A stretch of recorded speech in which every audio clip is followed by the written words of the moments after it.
Mumtaz TV bersama menegakkan sunnah.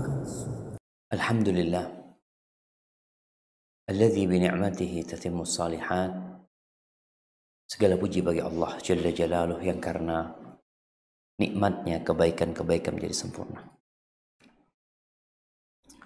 Yang karena rahmatnya niat-niat baik hamba dapat terlaksana. Allahumma salli wa sallim ala abdika wa rasulika sayyidina wa maulana Muhammad wa ala alihi wa ashabihi ajma'in. Ya Allah, semoga salawat dan salam, berkah dan nikmat senantiasa Engkau curahkan untuk hamba kekasih-Mu, untuk baginda Nabi kita Muhammad alaihi salatu wassalam, untuk keluarga beliau, untuk istri-istri beliau, untuk putra-putri beliau, dan untuk seluruh sahabat Nabi. Semoga Allah meridai kita bersama mereka.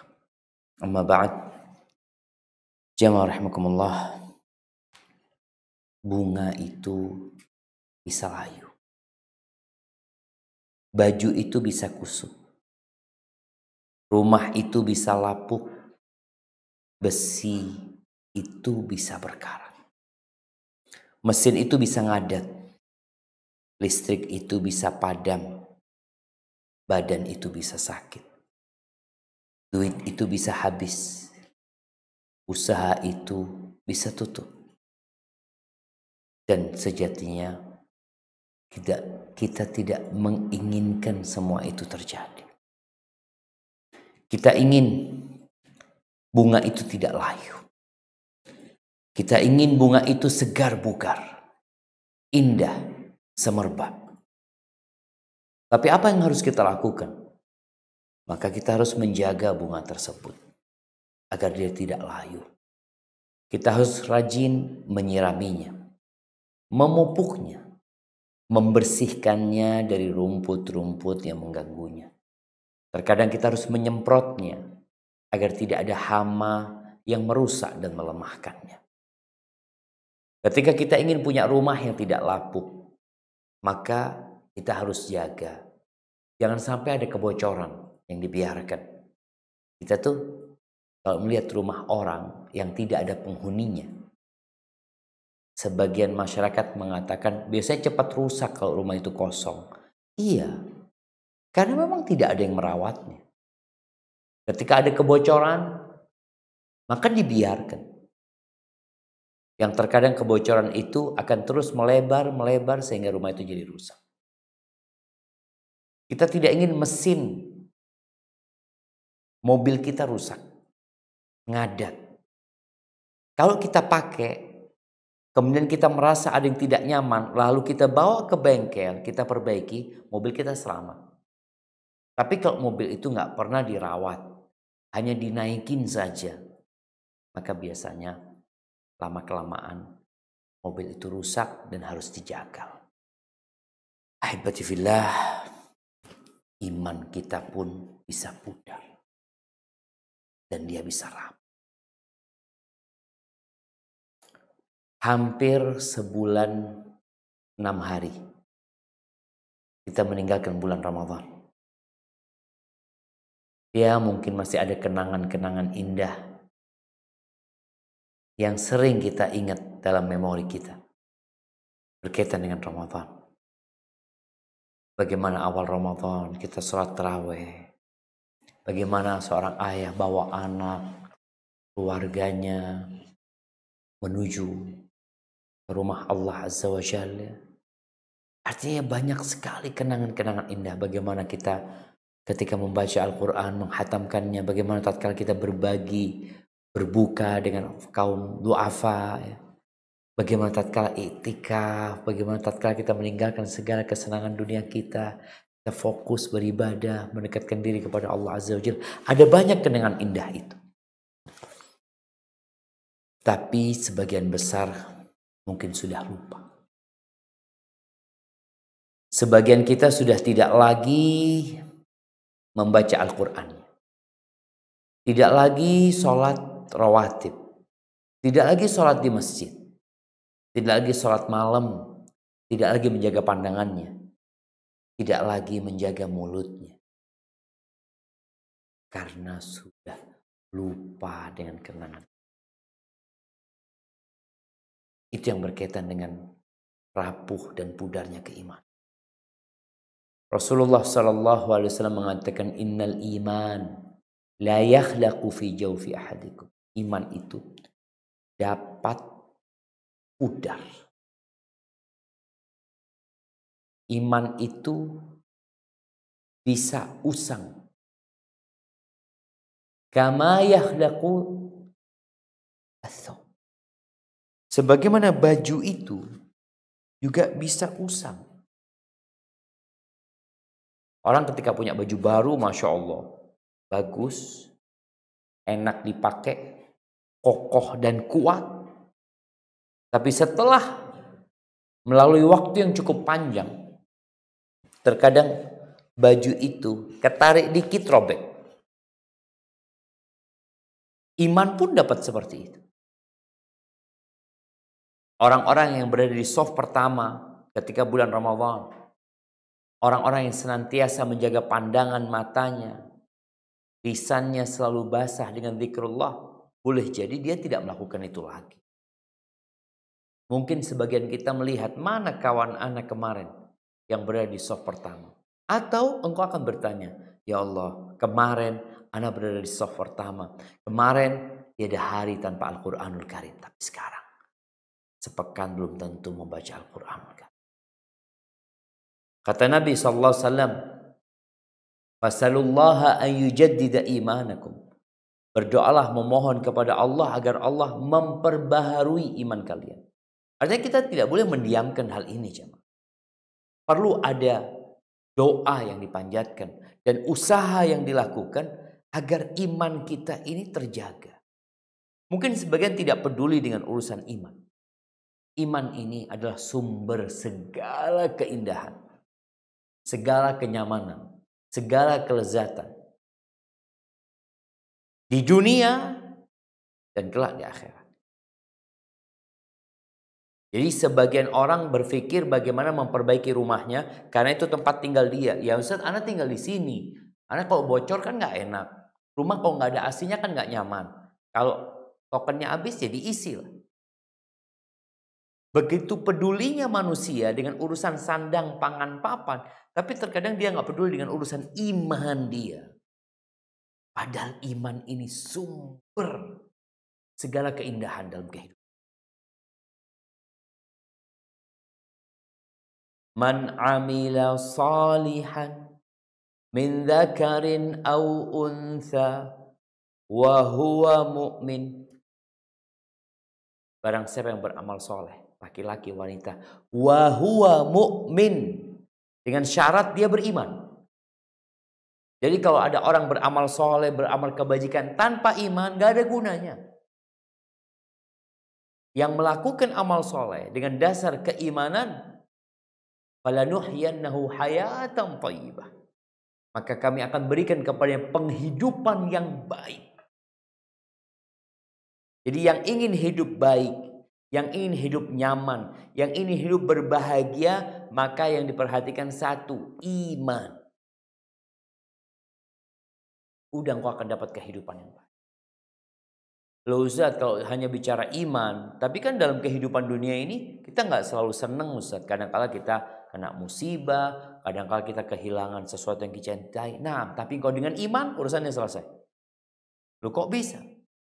Rasulullah SAW mengatakan ajaban li amril mu'min. Sungguh menakjubkan urusan orang yang beriman, ajaban. Kenapa? Inna amrahu kullahu lahu khair.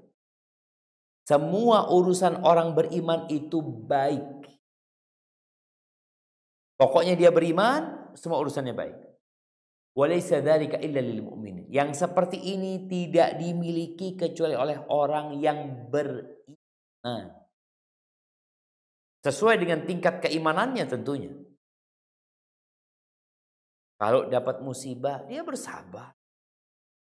Dan itu baik buat dia. Kalau dia dapat nikmat, dia bersyukur dan itu baik buat dia. Maka ahibati fillah, kita harus benar-benar memperhatikan masalah ini.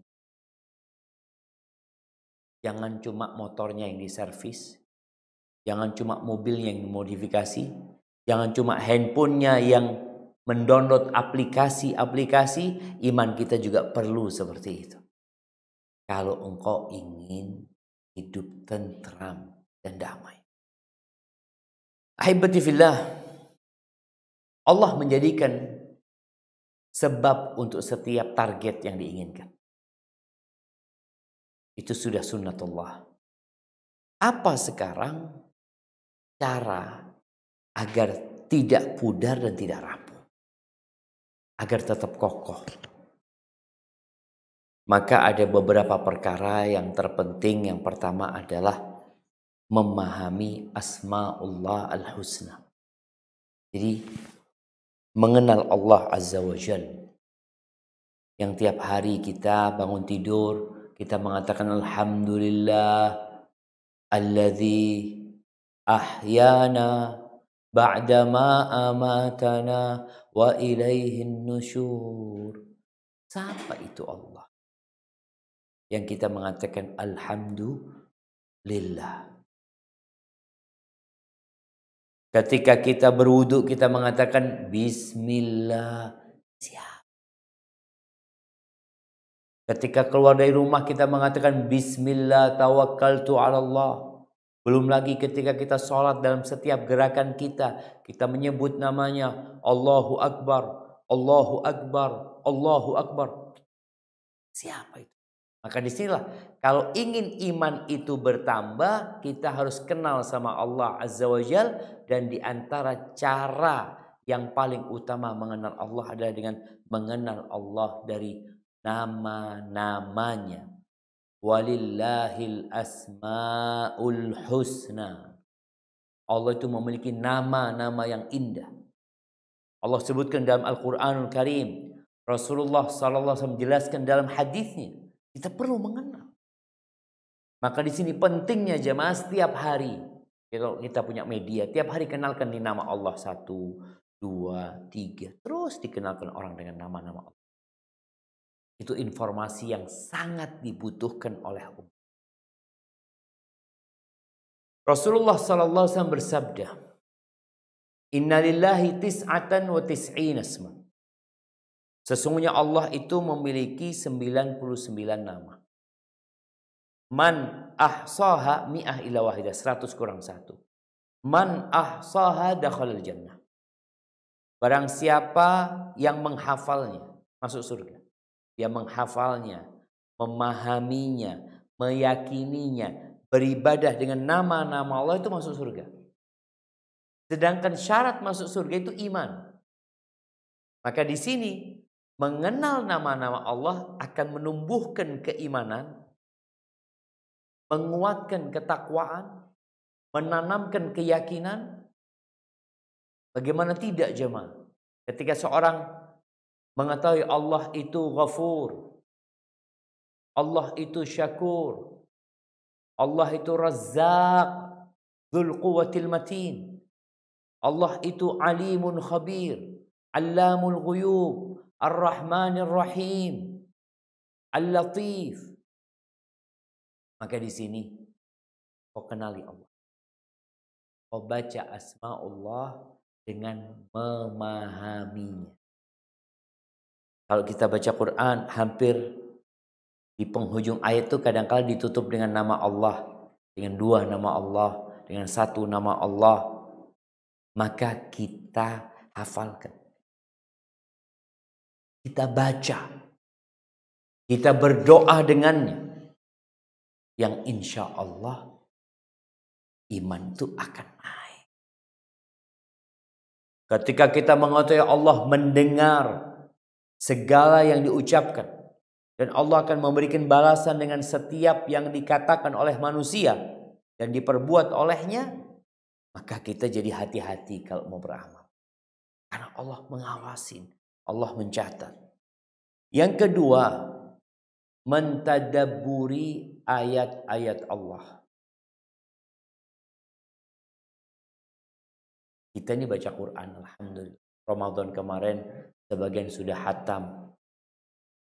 1, 2, 3 kali. Tapi terkadang kita merasakan kok tetap aja kayak gini ya. Kok nggak ada perkembangan. Sholat masih males, sedekah masih pelit. Maka boleh jadi memang kita baca Quran namun kita tidak memahaminya. Kita tidak menghayatinya. Kita hanya mengejar target supaya hatam huruf-huruf. Padahal Allah Azza wa Jalla menyuruh kita untuk mentadabburi. Inilah jamaah yang terkadang sebagian orang lupa. Dia hatam Quran 1 kali, 2 kali tapi tidak berdampak kepada perbuatan dia. Di surat Al-Anfal ayat 2 Allah Azza wa Jalla menyebutkan tentang bagaimana dampak dari dibacakannya ayat-ayat Allah. Nah, akan dibaca di surat Al-Anfal ayat 2. A'udzu billahi minasyaitonir rajim. Bismillahirrahmanirrahim. Innamal mu'minuna alladzina idza dzukirallahu wajilat qulubuhum wa idza tuliyat 'alaihim ayatuhu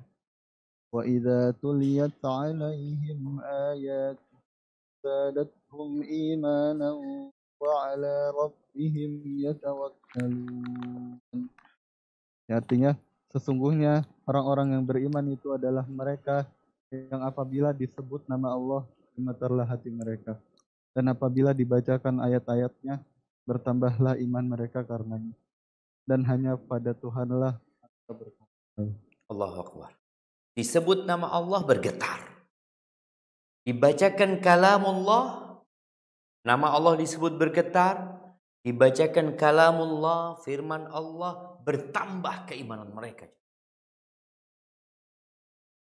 Jadi Al-Quran benar-benar memberikan kekuatan nyata kepada seorang mukmin kalau membacanya dengan mentadabburi, memahami maknanya, bukan sekedar membaca tanpa memahami. Oleh karena itu Rasulullah SAW melarang kita membaca Quran cepat-cepat, hanya sekedar mencari target hatam. Bagaimana kita mendapatkan tadi getaran di dalam jiwa, peningkatan di dalam keimanan dengan mentadabburi ayat-ayat Allah Azza wa Jalla. Ahibati fillah, Al-Quran ini juga obat untuk segala penyakit jiwa, baik itu syahwat atau syubuhat. Betapa banyak penyimpangan yang dilakukan. Baca Quran. Ada penyakit keraguan, kesyirikan, berbagai macam penyakit yang menimpa manusia, yang terkadang manusia tidak sadar kalau dia sedang sakit. Apa kata Allah Azza wa Jalla di surat Al-Isra ayat 82? Nah, silakan dibaca. Wa nunazzilu minal Qur'ani ma huwa shifaa wa rahmatun lil mu'minina wa la yazidu zalimina illa khasara. Dan kami turunkan dari Al-Quran sesuatu yang menjadi penawar dan rahmat bagi orang-orang yang beriman, dan Al-Quran itu tidaklah menambah kepada orang-orang yang zalim selain kerugian. Masya Allah. Al-Quran ini pedoman hidup yang Allah turunkan. Sehingga ketika seorang membaca Al-Quran, dia akan dapat mengetahui. Sekali lagi membaca, memahaminya, sehingga dia dapat mengetahui berbagai macam problematika yang dia hadapi. Ternyata solusinya ada dalam Al-Quran Karim. Obat untuk penyakit-penyakit. Masya Allah. Penawar untuk segala kegundahan. Namun banyak di antara kita ya yang sekedar membaca Al-Quran sebagai ritual belaka. tanpa berpikir mencari berkah dengan mengamalkan apa yang di dalamnya. Oh, ana melihat Ustaz ada penghafal Al-Quran, tapi kelakuannya wallahu Ustaz gak pantas dengan hafalannya. Ada. Rasulullah SAW mengatakan wal Qur'anu hujjatun laka au alaik. Quran itu dapat menjadi pendukungmu, pembelamu, dan dapat menjadi bala buat engkau, menggugatmu pada hari kiamat. Karena dalam Al-Quran engkau dikasih tahu gitu loh, bagaimana beribadah yang benar. Di dalam Al-Quran engkau dapat memahami bahwasanya ada yang diperintahkan, ada yang dilarang. Tatkala kita tidak mau membaca Al-Quranul Karim, atau kita membaca tanpa hendak memahaminya, maka hal itu jadi bumerang buat kita. Yang ketiga, mengenal Rasulullah SAW. Membaca sifat-sifat beliau. Jadi kita tuh kalau ngelihat orang alim ya, orang soleh, hati itu tenang jadinya. Bahkan terkadang iman itu naik sekedar kita melihat orang soleh. Bagaimana yang kalau kita lihat itu adalah Rasulullah SAW. Lewat perjalanan hidupnya. Sampai kata Ibn Hazm yang hidup di tengah-tengah Eropa sana, di Spanyol ya. Beliau mengatakan kalau Nabi SAW nggak punya mukjizat kecuali perjalanan hidupnya, itu cukup. Orang yang membaca perjalanan hidup Nabi SAW, dia akan percaya, dia akan yakin bahwa Nabi Muhammad SAW adalah utusan Allah SWT. Ketika dia melihat sifat-sifatnya, kelakuannya, perbuatannya, akhlaknya, etikanya, karakternya, tambah cinta dia dengan Nabi SAW. Syahadat dia mengatakan asyhadu an la ilaha illallah wa asyhadu anna Muhammad Rasulullah. Bukan hanya ucapan di lidah, bukan hanya pemanis bibir, la. Tapi benar-benar dia ucapkan dengan penuh keyakinan. Tapi sebagian kita merasa pengikut Nabi SAW tapi nggak kenal sama Nabi SAW. Apa kata Allah di surat Al-Mu'minun ayat 69? Nah,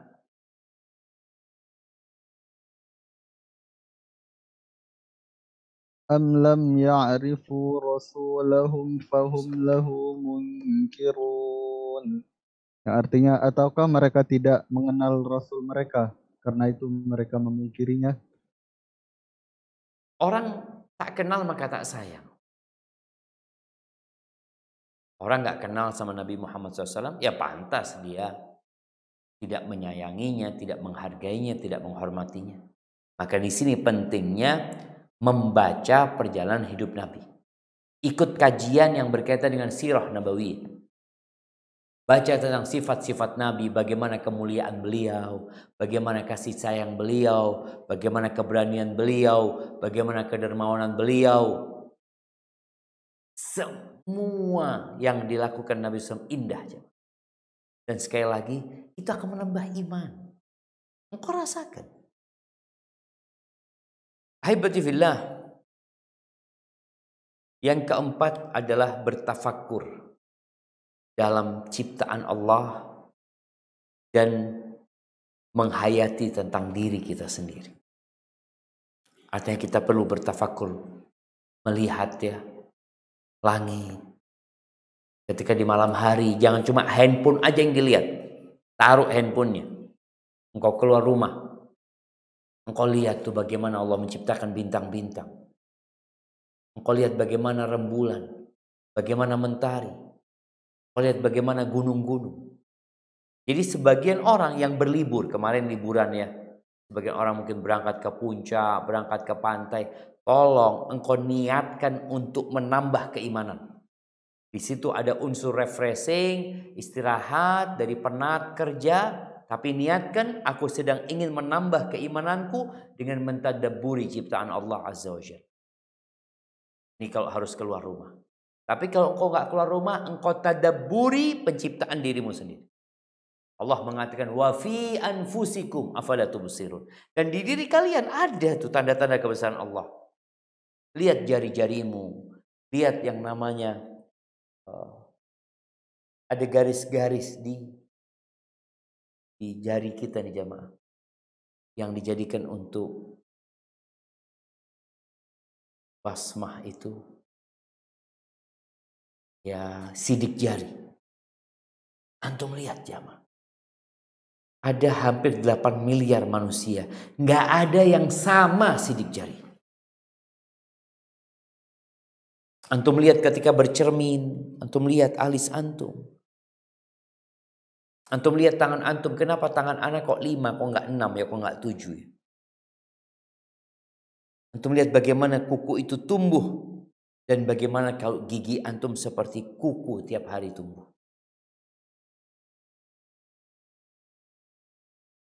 Yang punya ikan di rumahnya, jadikan itu sebagai bahan tadabbur. Kau bayangin, ya Allah, siapa yang mewarnai ikan-ikan ini? Yang kau punya kucing di rumahnya, jadikan itu bahan tadabbur. Artinya Allah memerintahkan kepada kita untuk mentadabburi ciptaannya. Inna fi khalqis samawati wal ard la ayatin liulil albab. Bahkan ketika engkau makan, jadikan itu bahan untuk tadabbur, menambah keimanan. Orang ketika makan dianjurkan baca bismillah. Diperintahkan untuk membaca bismillah agar setan gak ikut makan.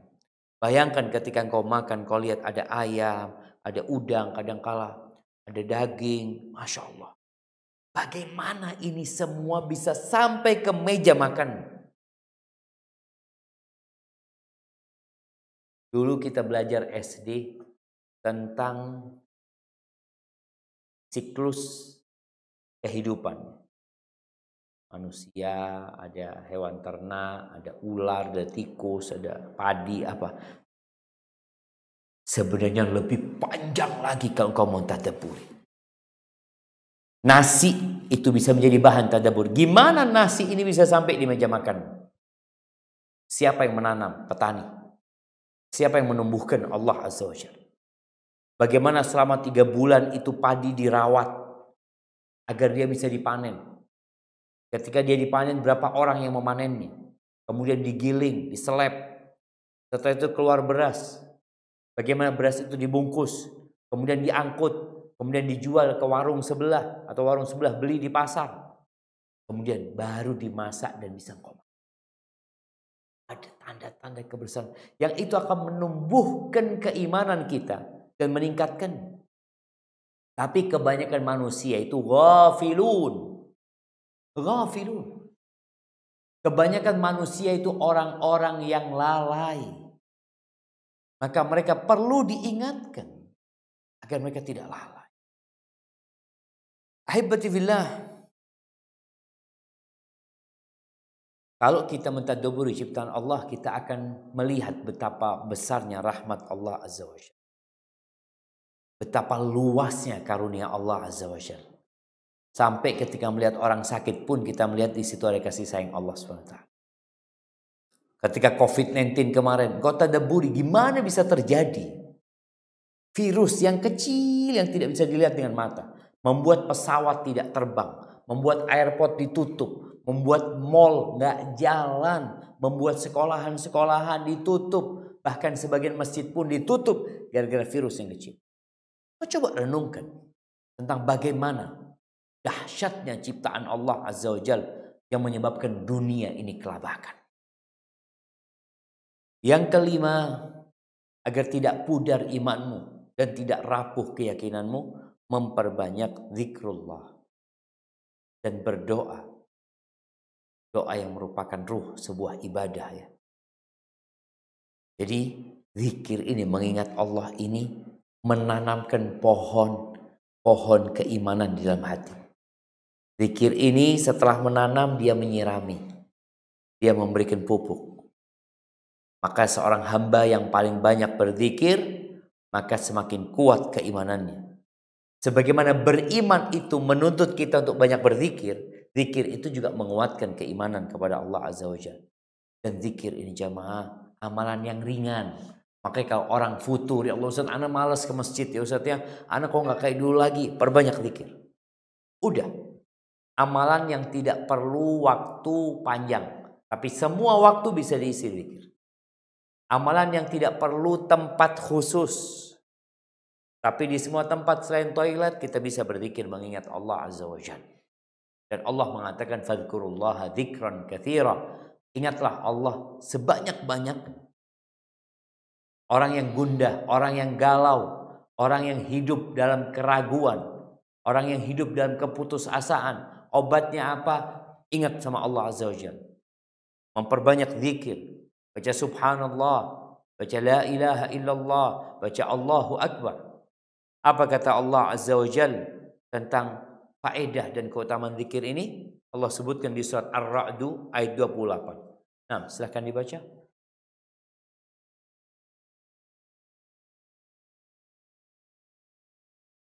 Alladzina amanu wa taqma'innu qulubuhum bidzikrillah. Ala bidzikrillahi taqma'innul qulub. Yaitu orang-orang yang beriman dan hati mereka menjadi tentram dengan mengingat Allah.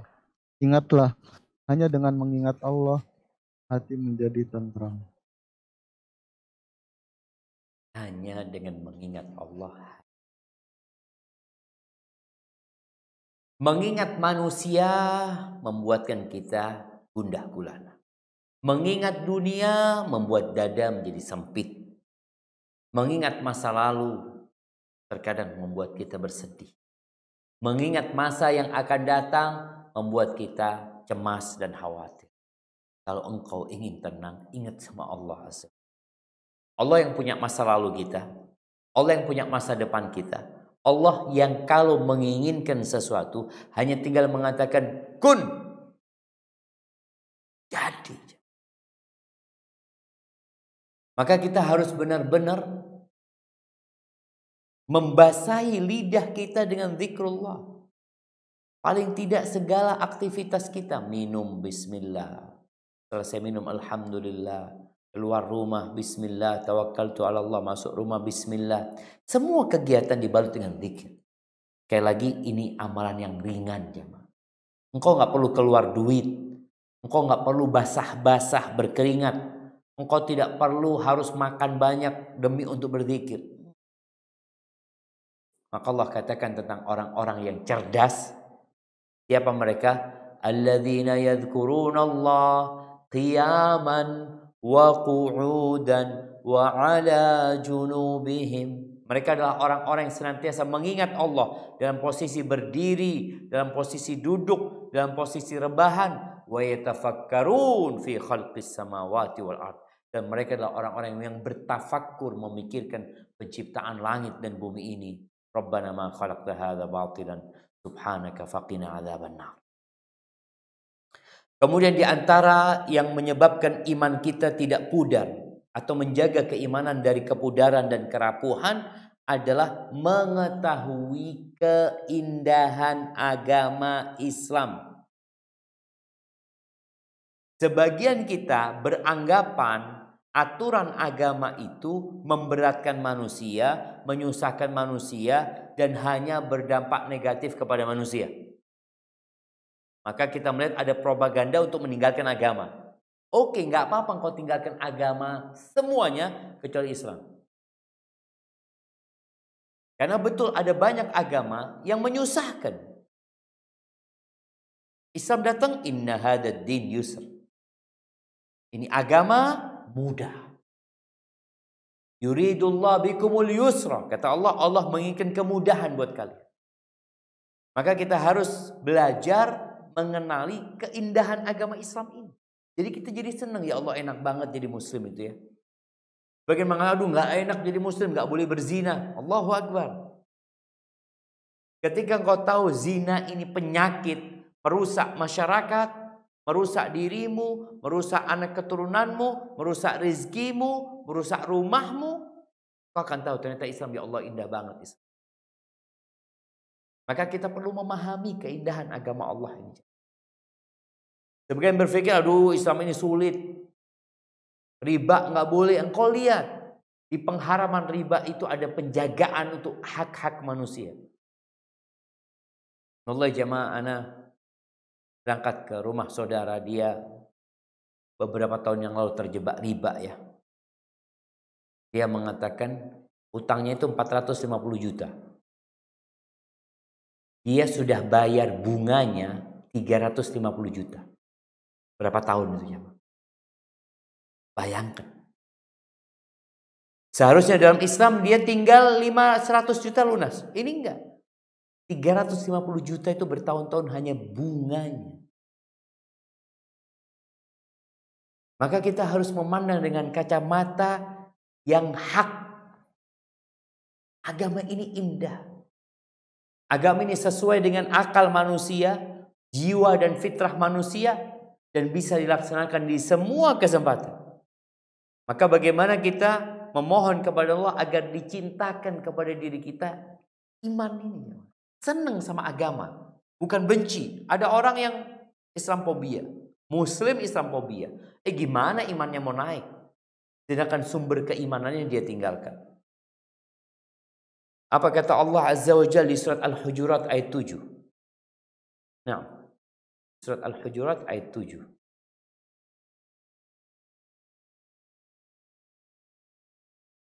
Ayat 7. Nah. Wa'lamu anna fikum Rasulullah واعلموا أن فيكم رسول الله لو يطيعكم في كثير من الأمر لعنتم ولكن الله حبب إليكم الإيمان وزينه في قلوبكم وكره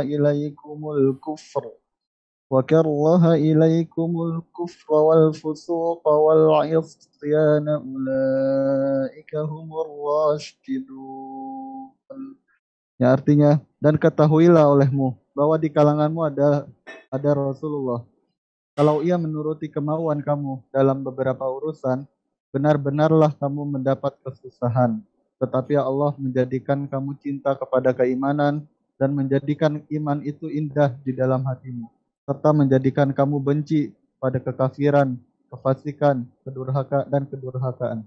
Mereka itulah orang-orang yang mengikuti jalan yang lurus. Masya Allah. Itu Allah yang membuat kita jadi cinta sama keimanan.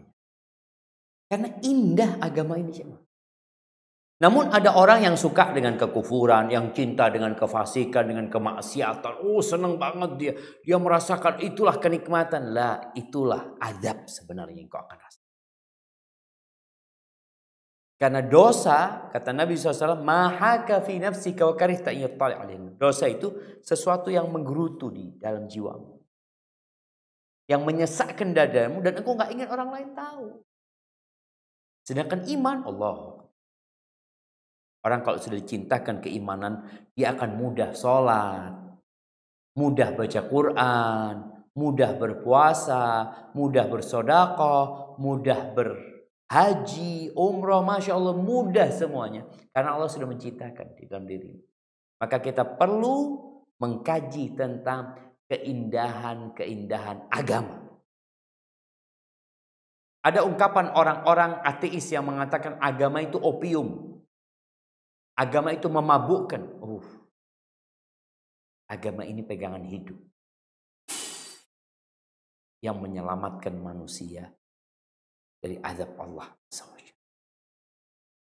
Ahibati fillah, yang ketujuh, kalau ingin imannya tidak pudar dan tidak rapuh, adalah bagaimana berusaha untuk memperbaiki ibadah kita kepada Allah SWT, agar kita mencapai ihsan dalam beribadah dan ihsan dalam berbuat baik kepada hamba Allah Azza wa Jalla. Innallaha katabal ihsan ala kulli syai. Kata Nabi SAW, Allah mewajibkan agar kita menyempurnakan berbuat baik dalam segala sesuatu. Dalam segala sesuatu. Jadi orang yang sholat, sempurnakan sholatmu. Orang yang sedekah, sempurnakan sedekahmu. Jangan setengah-setengah. Karena sebagian orang setengah-setengah. Enggak, kita berusaha untuk menyempurnakan. Yang berbuat baik kepada tetangganya, berbuat baik kepada karyawannya, apa saja yang dia bisa lakukan, dia lakukan. Karena sejatinya innallaha ya'muru bil adli wal ihsan. Allah memerintahkan agar kita berbuat adil dan berbuat amal. Yang kedelapan jamaah, setelah kita berusaha memperbaiki ibadah kita, ada usaha, ada semangat, ada perjuangan yang harus dilakukan. Walladzina jahadu fina lanahdiyannahum subulana. Siapa saja yang bersungguh-sungguh di jalan kami, pasti akan kami kasih petunjuk, pasti. Itu janji Allah Azza wa Jalla. Yang kedelapan adalah berdakwah, mengajak kepada Allah Azza wa Jalla. Makanya tugas seorang muslim itu, kalau dia ingin tidak merugi, ingin imannya terjaga, ingin ketakwaannya meningkat, maka sampaikan apa yang kau pelajari. Allah mengatakan wal asri innal insana lafi khusr illa alladhina amanu wa amilus salihat wa tawasaw bil haq. Setelah beriman, setelah beramal soleh, kalau ingin imanmu tidak pudar dan tidak rapuh serta tidak usang, maka mau tidak mau berusahalah engkau untuk menyampaikan yang kau pelajari. Loh Ustadz, saya kan bukan Ustadz, saya bukan alim ulama. Iya, tapi kan engkau belajar, engkau kan tahu. Maka apabila engkau belajar, engkau mengetahui, tolong disampaikan. Dan ini termasuk menguatkan iman. Wa tawasaw bil haq wa tawasaw bis sabr. Rasulullah SAW mengatakan balighu anni walau ayat, sampaikan dari aku walaupun satu ayat. Artinya kalau engkau dengar kajian dapat satu ayat, ya itu udah sampaikan dan itu akan menguatkan keimanan. Kita bisa bayangin jemaah, ketika Rasulullah SAW mendakwahkan Islam ini kepada 6 orang pada tahun ke-10 atau ke-11 dari kenabian. Nabi SAW itu berdakwah mendatangi qabilah-qabilah di tenda-tenda mereka, di tempat-tempat kumpul mereka ketika sedang musim haji. Lalu Nabi SAW sampai ke Aqabah. Orang pada lempar jamarat, di situ ada 6 orang, anak-anak muda dari kota Madinah yang sedang mencukur rambut. Nabi mendakwahkan Islam kepada mereka. 6 orang masuk Islam. Berapa kali mereka berjumpa dengan Nabi SAW? Sekali. Mereka pulang ke Madinah berdakwah. Tahun depannya terjadi Bai'atul Aqabah pertama. Jumlah umat Islam bertambah. Lewat siapa? Lewat 6 orang tadi. Maka kalau engkau ingin dijaga, tolong sampaikan yang kau pelajari. Karena kita bertugas untuk menyampaikan walaupun hanya satu ayat. Kemudian ahibati fillah, yang ke-9, kita perlu menguatkan jiwa kita melawan segala godaan yang melemahkan keimanan. Semuanya. Kita perlu melawan. Contohnya ini, kalau kita punya kusen di rumah kita. Kusen ini mulai keropos tuh. Mulai keropos. Kita ngelihat, kita sentuh kayunya, udah lobang-lobang. Apakah kita biarkan? Jangan. Bagaimana kita menguatkan dia supaya keroposnya nggak berlanjut? Ada yang dengan disemprot, ya dimatikan. Engkau baca doa setelah adzan, bersolat kepada Nabi SAW. Lalu engkau sholat qobliyah. Yang sholat memang ada qobliyahnya. Atau kalau nggak ada, di antara adzan dan qomat itu ada sholat sunnah 2 rakaat. Engkau sholat. Selesai sholat engkau buka Quran. Engkau ngaji, engkau berdoa, terus sholat berjamaah. Yang di masjid. Yang di rumah perempuan, sholatlah engkau di rumahmu. Selesai sholat, zikir. Setelah zikir, engkau sholat ba'diyah. Yang ada ba'diyahnya. Lakukan ini selama 3 hari. Ini obat biasanya dokter kan 3 hari. Setelah 3 hari itu kau lihat bagaimana kondisi keimanan. Ingat 10 menit sebelum azan. Ustadz bid'ah, bukan bid'ahnya. Ini sekadar bagaimana mengarahkan untuk mengamalkan yang dianjurkan Nabi SAW. Tapi kita perlu komitmen 3 hari. Kau lakukan itu, kau akan rasakan. Maka Ketika hari libur ya weekend, itu kita bisa gunakan hal ini. Nanti waktu maghrib, sebelum maghrib kita sudah mandi umpamanya, sudah nunggu azan. Kondisikan ya, emak-emak di rumah nih, kondisikan rumahnya 10 menit sebelum azan maghrib, selesai semua kerjaan. Kalau bisa anak-anaknya, bapak-bapaknya, yang bapaknya udah berangkat ke masjid, yang anak-anaknya udah di atas sejadah yang di rumah. Sudah. Umi ada apa? Kemarin Ramadan kita lihat ya, bagaimana kita ke masjid sebelum azan. Sekarang kita praktekkan 3 hari. Kalau kemarin kita selama 1 bulan, sekarang kita praktekkan 3 hari. Setelah 3 hari itu, mudah-mudahan bisa lanjut. Tapi intinya kan tadi untuk mengobatin iman yang turun, iman yang pudar, iman yang rapuh.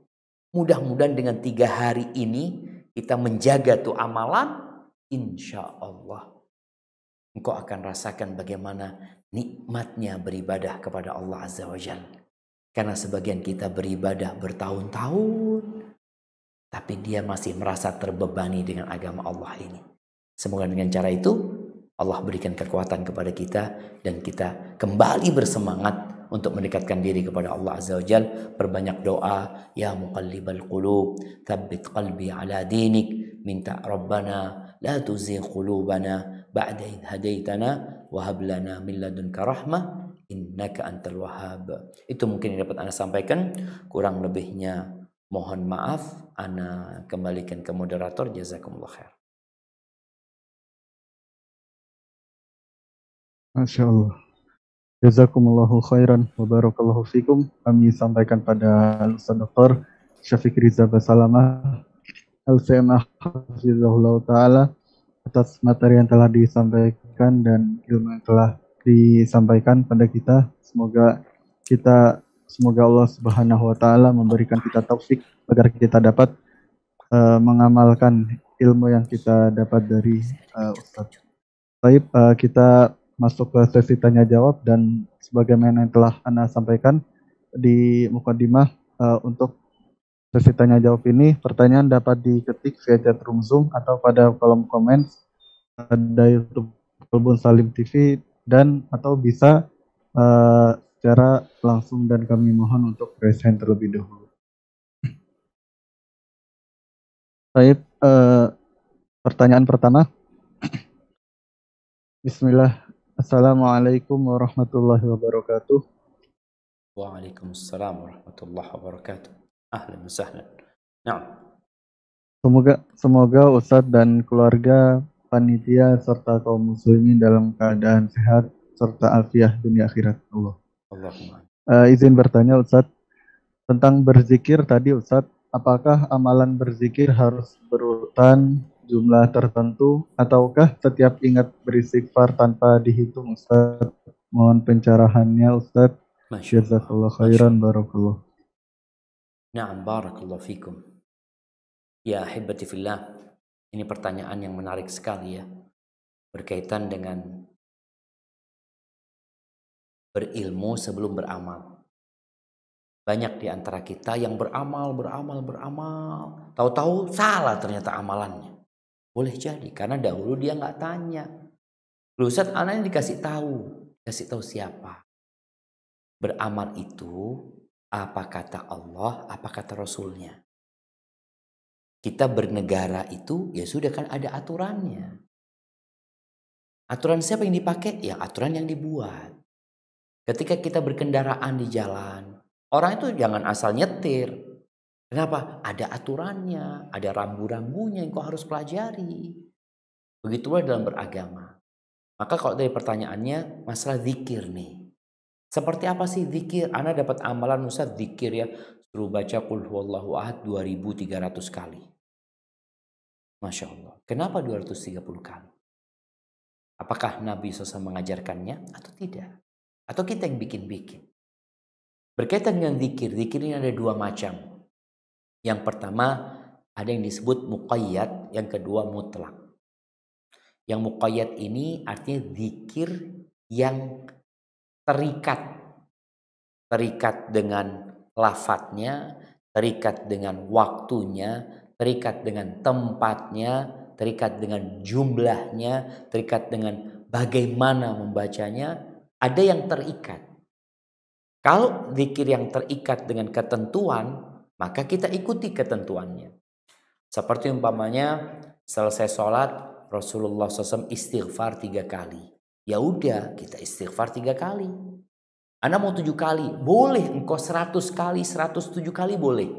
Tapi untuk yang selesai sholat, Nabi 3 kali SAW.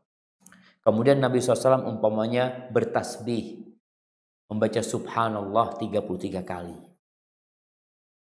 Terus gimana engkau? Ya udah engkau baca 33 kali. Ustaz, Anda mau baca 100. Boleh kau baca 100 tapi bukan selesai sholat.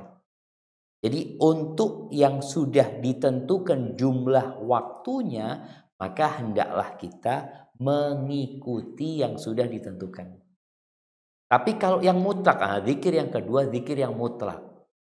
Allah Azza wa Jalla mengatakan wadhkurullaha dzikran katsira. Berzikirlah mengingat Allah yang banyak kau berzikir. Maka kalau bicara banyak silahkan. Tanpa jumlah, tanpa perhitungan. Kalau yang ada perhitungannya kita ikutin hitungannya. Sebelum tidur 33 kali. Ya sudah. Jangan antum baca 73 kali. Maka hendaklah kita mengikuti aturan tadi. Jadi yang mutlak ya biarkan mutlak. Yang tanpa batasan, tanpa aturan, atau tanpa perhitungan antum biarkan. Mau beristighfar, Anda mau istighfar, ya terserah antum mau istighfar. Kayak sekarang Anda duduk Ustaz, Anda mau istighfar Ustaz 100 kali, tafadhol. Anda mau istighfar 50 kali, silahkan. Sebanyak-banyaknya engkau beristighfar, sebanyak-banyaknya kau berzikir. Tapi kalau yang ada ketentuannya, tolong ikuti ketentuan. Sehingga jangan ditabrakin nih. Yang umum jangan ditabrakin dengan yang terikat, yang sudah ditentukan. Jangan yang ditentukan dirubah karena yang umum. Enggak. Semua sesuai dengan yang diajarkan oleh Rasulullah sallallahu alaihi wasallam. Hadza wallahu a'lam bissawab.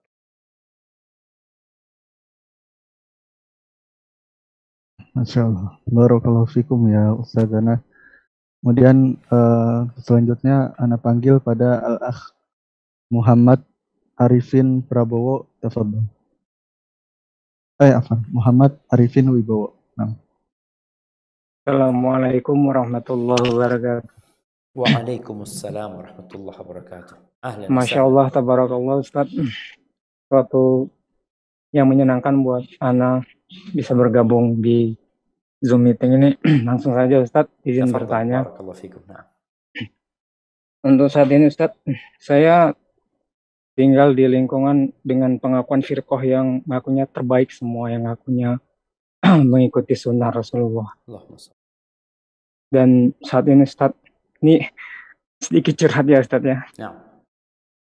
Di keluarga Ana selalu di pojokan, dan saat ini Ana memilih pindah tempat atau hijrah. Awalnya saya tinggal di Rohil Ustaz. Rohil ini? Riau Ustaz. Di Riau, iya. Saya tinggal cukup jauh dari orang tua karena alasan untuk mempertahankan ajaran yang insya Allah sesuai dengan Rasulullah ini Ustaz. Saat ini saya bergabung dengan desa yang banyak pengikutnya Ustaz, banyak firqahnya gitu. Dan juga saya baru resign juga Ustaz dari perusahaan. Saat ini saya mengikuti kerjaan-kerjaan yang ditawarkan oleh teman-teman sekitar sini Ustaz. Cuman ini butuh saran dari Ustaz. Teman-teman yang Ana ikutin ini sangat jauh, sangat-sangat jauh Ustaz. Dari hal-hal baik, terutama tentang akidah, menginginkan sholat, ataupun perkataan-perkataan yang baik. Sehingga terkadang saya Ustaz, Ana itu sering futur Ustaz. Sholat pun terkadang terganggu Ustaz oleh perbuatan-perbuatan yang membuat Ana itu lalai. Hanya saja Alhamdulillah sedikit amal yang Ana bisa pertahankan yaitu zikirullah. Alhamdulillah. Insyaallah. Dan Ana juga mohon Ustaz, bagaimana pendapat Ustaz tentang kehidupan Ana, pekerjaan Ana, lingkungan Ana, agar Ana bisa mempertahankan dan menyeimbangkan amalan Ana untuk kehidupan Ana di lingkungan-lingkungan ini. Masya Allah. Ustaz, mungkin itu saja yang bisa Ana pertanyakan. Di lain waktu mungkin bisa saya kelukasakan lagi untuk Ustaz atau guru lainnya. Masya Allah. Jazakumullah khairan Ustaz. Wa Semoga iyyakum. Ustaz dan kru dalam lindungan Allah Subhanahu wa taala. Amin. Allahumma. Assalamualaikum warahmatullahi Waalaikumsalam wabarakatuh. warahmatullahi wabarakatuh. Ahibati fillah. Ya, semua perlu perjuangan. Kalau dikatakan tadi kita hidup di lingkungan yang tidak mendukung, kemudian kita dikucilkan, kita diasingkan, kita diboikot, hendaklah kita belajar dari Rasulullah SAW. Beliau sendirian. Di tengah-tengah badai kesyirikan. Di tengah-tengah gelombang kekufuran. Beliau sendirian. Oleh karena itu Nabi kita Muhammad SAW itu dibully habis-habisan, dimaki habis-habisan, diboikot. Bahkan Rasulullah SAW pernah dilemparin batu seperti anjing dilemparin oleh manusia. Itu perjuangan. Maka perlu kesabaran. Ketika kita hidup, ini nasihat buat semuanya juga ya. Seringkali Anda sampaikan juga, ketika engkau hidup di masyarakat yang semuanya menganggap engkau menyimpang, engkau nyeleneh, engkau ini aliran baru loh, engkau menyelisih yang sudah ada, yang sudah diwarisi oleh nenek moyang. Maka katakan kepada mereka, aku sedang belajar. Aku sedang belajar. Sehingga mereka tahu memang antum sedang belajar. Kalau mungkin dikatakan salah, sampaikan. Orang biasa naik sepeda, belajar naik sepeda itu kadang-kadang jatuh. Ya kalau jatuh gimana? Nggak boleh naik sepeda. Ya tetap naik sepeda lagi, diobatin lukanya. Sampaikan aku sedang belajar. Sampaikan kepada orang tua, kerabat, kalau ada yang salah dari aku, kasih aku masukan. Sampaikan aku sedang belajar agama, aku ingin beragama sesuai dengan yang dilakukan Rasulullah SAW. Kalau mungkin ada yang salah dari aku, tolong tegur aku. Kalau ada amalan yang tidak sesuai dengan amalan Rasulullah SAW, maka tolong tegur aku. Sehingga masyarakat itu akan berhati-hati menegur antum. Karena memang ini orang sedang belajar. Kalau engkau mau negur dia, mau mengatakan dia salah, dia siap menerima, asalkan tadi memang salah yang dia lakukan. Bukan karena tidak sesuai dengan tradisi dan budaya. Kemudian yang kedua, kadang-kala sebagian orang memilih hijrah. Dia yang lebih tahu sebenarnya. Lebih utama dia tetap di kampungnya atau dia pindah. Kalau ternyata keberadaan di kampungnya itu membahayakan dia, ya mungkin dia pindah. Tapi kalau keberadaan dia di kampungnya nggak enak aja, kurang nyaman, ana rasa dia bertahan di kampung. Kenapa? Karena dia harus berjuang. Mewarnai kampungnya. Mencerahkan masyarakatnya. Kalaupun dia tidak bisa berceramah, tidak bisa berpidato, paling tidak dengan akhlak dan adab dia. Masyarakat akan tahu, fulan ikut aliran apa ya. Tapi kok lihat dia sekarang lebih peduli sama orang tuanya, lebih peduli dengan masyarakatnya. Dia memang gak ikut ritual-ritual yang diadakan di kampung. Tapi dia terus melakukan amalan sosial dengan masyarakat. Itu yang perlu yang perlu ditonjolkan kepada mereka. Aku nggak ikut memang acara ritual-ritual itu karena secara prinsip Nabi SAW buat aku nggak mengamalkan itu. Aku jadi nggak ikut. Tapi kalau acara sosial ini itu ya kita ikut. Kemudian kalau dikatakan pindah nih orang. Dia pindah, dia resign dan bekerja. Dia bekerja sama kawan-kawan dia. Ternyata kawan-kawannya ya disebutkan tadi membuat iman dia jadi rapuh. Apa yang harus dia lakukan? Ya dia harus mempertimbangkan. Kalau dia bisa merubah kawan-kawannya, mewarnai kawan-kawannya, atau paling tidak dia tidak terpengaruh, silakan kau tetap di tempat itu. Tapi seorang muslim itu bukan hanya berdiam. Ada istilah yang mengatakan menyerang itu adalah pertahanan yang paling baik. Maka bagaimana kau bersama kawan-kawanmu ini lebih banyak menyerang. Ketika mereka tidak sholat, engkau tampil. Waktunya sholat nih. Kita sholat. Adzan dikumandangkan, waktunya sholat. Yuk bismillah ke masjid. Lama-kelamaan boleh jadi mereka yang akan meninggalkan antum atau mereka akan berubah nanti. Ya perlu berjuang. Jangan sampai kita mementingkan dunia karena urusan, mementingkan dunia dengan meninggalkan agama. Maka insya Allah apabila engkau bisa melakukan itu bersama kawan-kawanmu, yang engkau bekerja bersama dia, silahkan dilanjutkan. Jadi muslim itu seperti pohon kurma. pohon kurma itu gak jatuh daunnya. Dilemparin batu, yang turun itu adalah buah kurma. Kau harus kokoh, harus tegar dengan terus berdoa memohon kepada Allah Azza wa Jalla. Dan mukmin itu seperti lebah.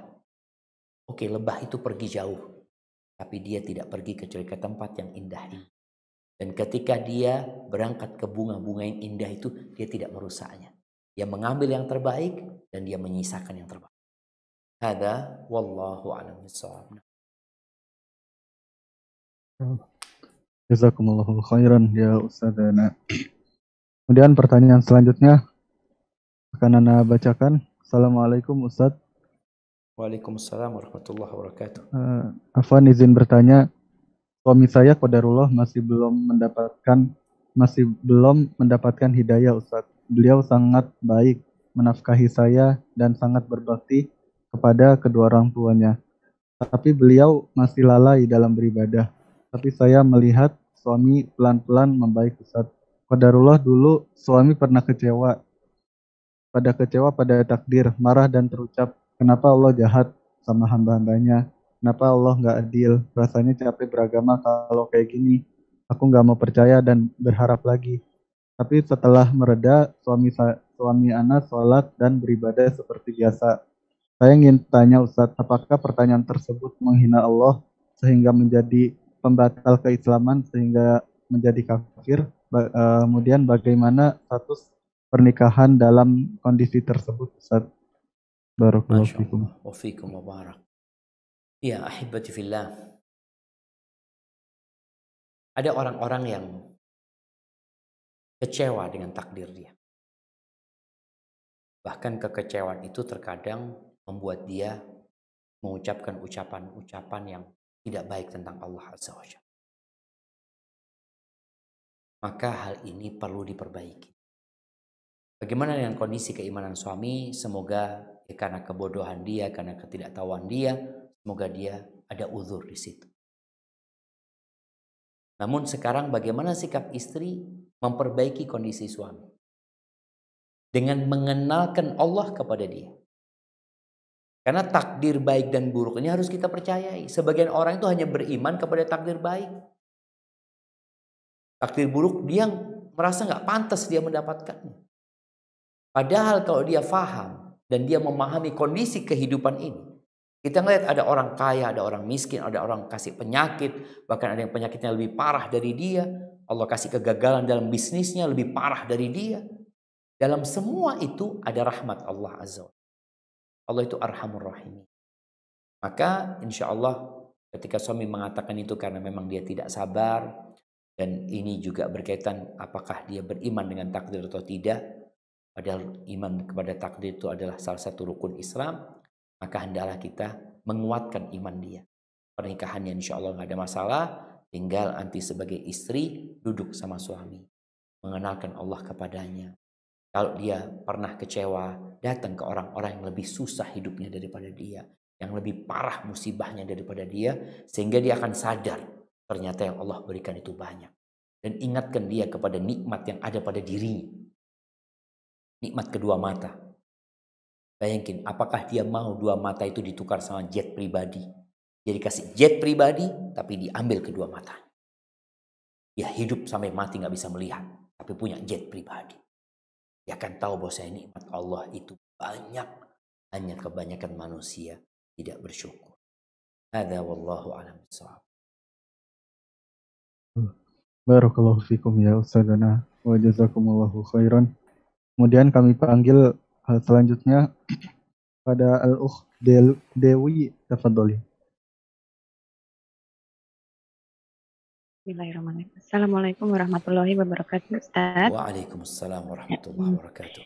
Izin bertanya, Ustaz. Jadi gini, saya itu kan kalau misalnya di rumah itu insya Allah menjalankan ketaatan gitu bisa maksimal ya Ustaz.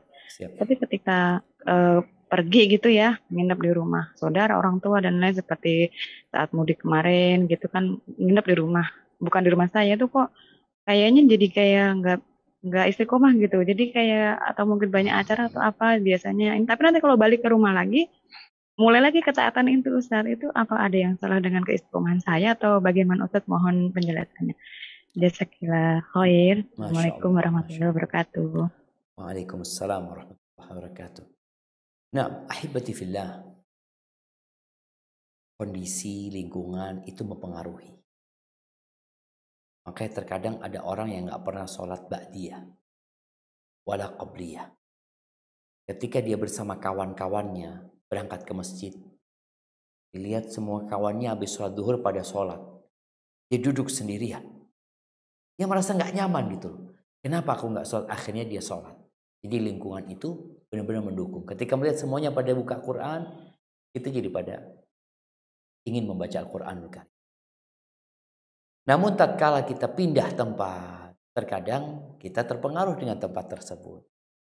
Hanya saja jamaah, ada kekhususan buat musafir, buat orang yang dalam perjalanan. Maka Nabi SAW mengatakan yuktabu lil musafir wal marid. Orang kalau sedang perjalanan musafir atau dia sakit, musafir itu sakit, akan ditulis amalan dia yang biasa dia amalkan ketika dia di rumahnya, ketika dia mukim, ketika dia sehat. Jadi ini keistimewaan karena memang namanya musafir. Kalau tadi katakan dia pulang kampung, mudik, ada banyak kegiatan, ada banyak aktivitas yang dia kerjakan. Yang penting bagaimana yang wajib-wajib dia jaga, bagaimana yang haram dia tinggalkan. Amalan yang biasa dia kerjakan, umpamanya dia bisa qobliyah, ba'diyah, dia biasa baca Quranul Karim, dia biasa umpamanya beristighfar 100 kali, 200 kali, tapi karena dia musafir, ada banyak kegiatan sehingga itu tidak bisa dia tinggalkan. Ketika pulang dia balik lagi, insya Allah selama dia safar tadi, amalannya tetap sama seperti dia di rumah. Ini karunia dari Allah Azza wa Jalla. Maka kenapa kita diperintahkan untuk beramal ketika sehat, beramal ketika sedang luang. Kalau nanti kita sakit, kalau nanti kita sedang sibuk, insya Allah amalan yang biasa kita kerjakan tetap ditulis. Insya Allah nggak ada yang salah dengan yang terjadi dengan diri Mbak. Memang ada kemudahan buat seorang musafir. Tapi sekali lagi, selama yang wajib dijaga dan selama yang haram ditinggalkan. Jadi yang sunnah-sunnah ini, karena memang sedang musafir, kita tinggalkan gitu. Ada masalah insya Allah. Tapi kalau udah balik ke rumahnya, kembali seperti yang biasa kita kerjakan. Hadza wallahu a'lam bissawab. Na'am. Barakallahu fikum ya Ustazana. Kemudian pertanyaan selanjutnya, saya akan bacakan. Bismillah. Assalamualaikum warahmatullahi wabarakatuh. Waalaikumsalam warahmatullahi wabarakatuh. Semoga Ustadz dan keluarga dirahmati oleh Allah dan dalam limpah. Ustadz izin bertanya terkait yang melemahkan iman di tempat pekerjaan. Tempat kerja Ana sebenarnya kondusif lingkungannya, namun di sana terdapat fitnah yang melemahkan iman. Ana ingin resign, namun Ana bingung karena posisi Ana sangat berpengaruh di dalam perusahaan tersebut. Mohon pencerahannya Ustaz, jazakallah khair. Masya Allah, barakallahu fiik. Ya, kalau dikatakan tadi posisinya berpengaruh, bagaimana pengaruh yang dia milikin itu untuk memperkecil ruang fitnah tadi. Karena sebagian orang mendapatkan posisi yang berpengaruh di sebuah perusahaan hanya digunakan untuk mengembangkan usaha di perusahaan tersebut.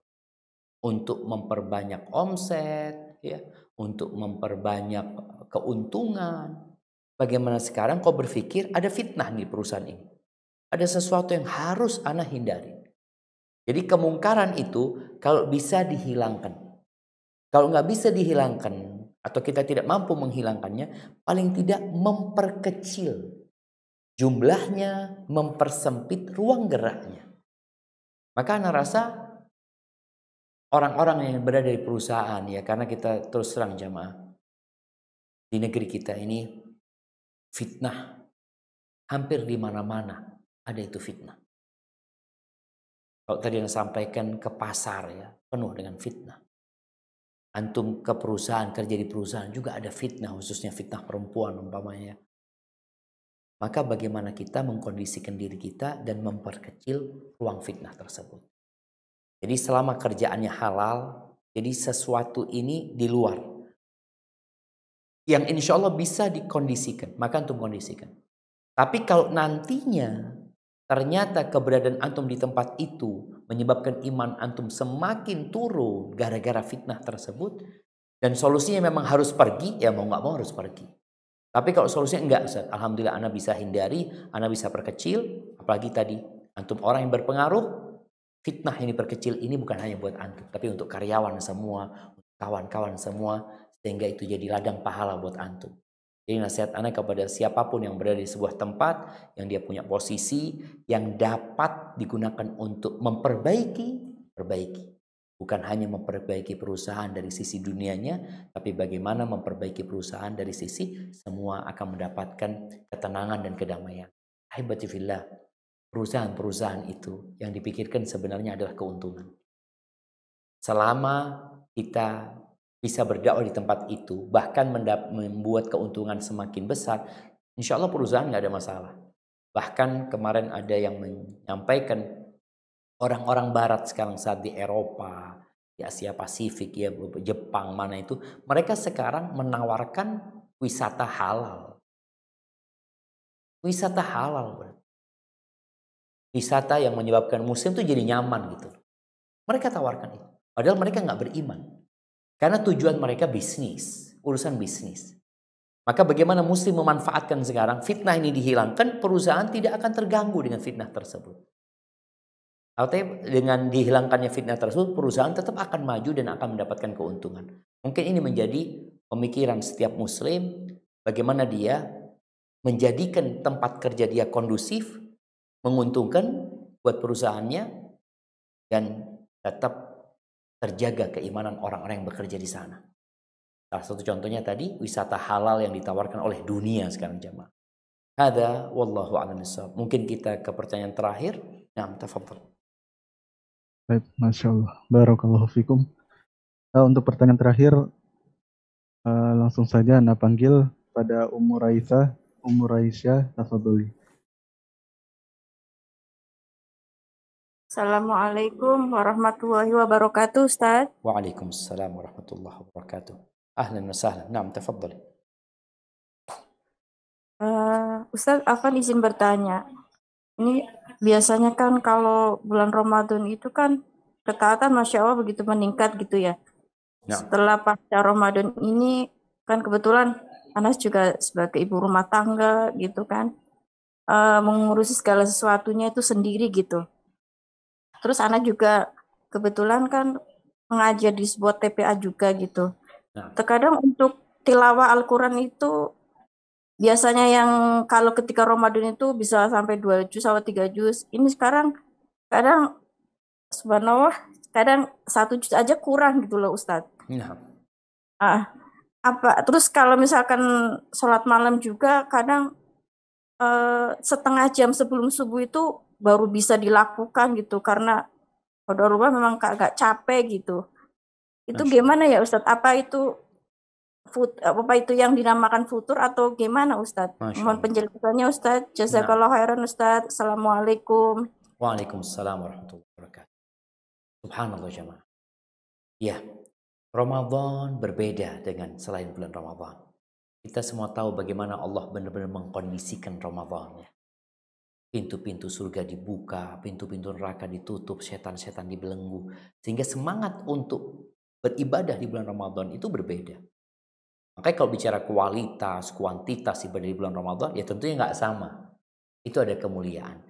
Jadi Ramadan ini seperti musim untuk membawa bekal sebanyak-banyaknya.